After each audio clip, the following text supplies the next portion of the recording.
بسم الله الرحمن الرحيم. قال رسول الله صلى الله عليه وسلم: عجبا لأمر المؤمن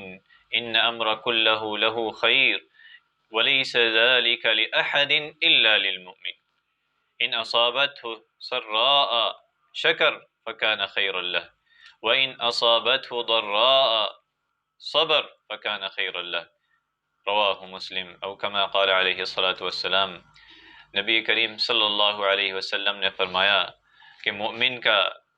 معاملہ ہی خیر ہے، ہر معاملہ اس کا خیر ہے، اور عجیب معاملہ ہے کہ جب اس پر کوئی نعمتوں کا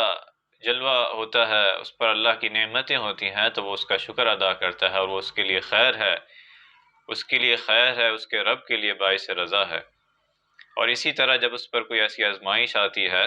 اس پر وہ صبر کرتا ہے تو یہ اللہ تبارک و تعالیٰ کی باعث رضا بھی ہے اور اس کے لیے اس میں بھی خیر ہے۔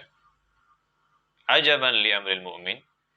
اور یہ معاملہ ولیس لأحد الا للمؤمن،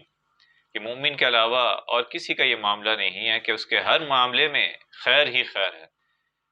کہ اگر مصیبت آئے اس پر صبر کرتا ہے، وہ اللہ تعالیٰ کی رضا کا باعث ہے، اور اللہ تبارک و تعالیٰ اسی میں سے اس کے کوئی راستہ نکالتا ہے۔ اور اسی طرح کوئی اس پر انعامات آتے ہیں، آسانیاں آتی ہیں، اس پر اللہ کا شکر ادا کرتا ہے، وہ بھی اس کے لیے باعث خیر ہے، اس کے رب کے ہاں اس کی رضا ہے۔ تو اللہ تبارک و تعالیٰ ہمیں مصیبت پر بھی صبر عطا فرما، اور نعمتوں پر بھی جو ہے اس کا شکر ادا کرنے کی توفیق عطا فرما۔ وآخر دعوانا الحمدللہ۔